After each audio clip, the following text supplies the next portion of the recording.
Kalau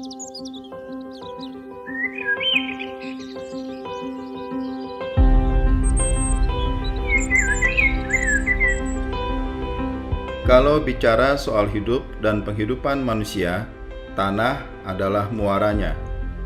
Sebagai tempat berpijak, tanah memiliki peranan penting dan menjadi fondasi utama dari semua kegiatan yang dilakukan manusia.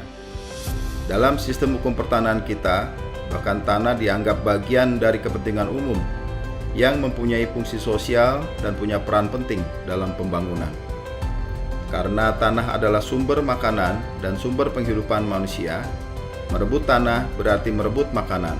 Itu artinya juga merebut sumber penghidupan manusia.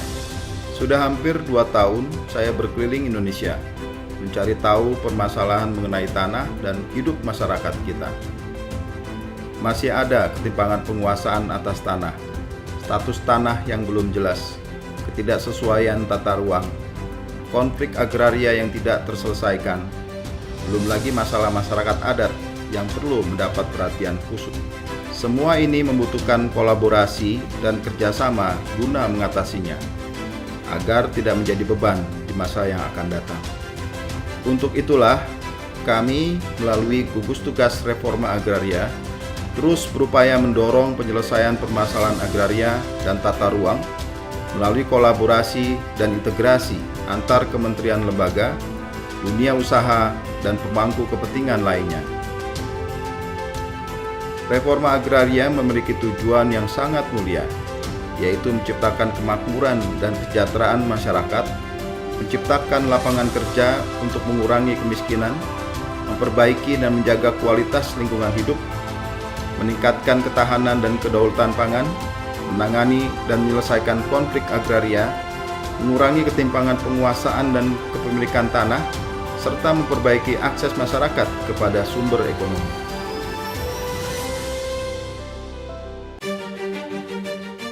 Reforma agraria juga perlu dilakukan secara kontekstual, dengan misalnya menghormati masyarakat adat yang menguasai sebuah wilayah baik di daratan maupun di wilayah perairan.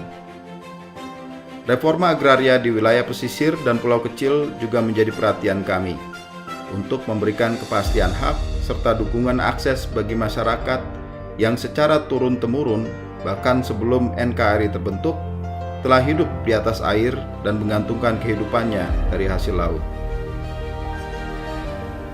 Itulah kearifan lokal yang harus kita jaga dan kita lindungi. Selain itu, wilayah perbatasan juga menjadi perhatian kita bersama. Memberikan kejelasan kepemilikan berupa sertifikat tanah yang berada di area perbatasan, membangun kawasan pedesaan yang berakselerasi menjadi kawasan perkotaan, dengan mengembangkan potensi yang dimiliki untuk kesejahteraan masyarakat perbatasan melalui perwujudan pola ruang dan struktur ruang. Tujuan mulia ini harus kita kawal secara bersama. Perlu kerja keras dan dukungan dari seluruh pemangku kepentingan sehingga kehadiran negara dapat dirasakan oleh seluruh lapisan masyarakat Indonesia. Ayo bersinergi, mari kita bersama membangun negeri.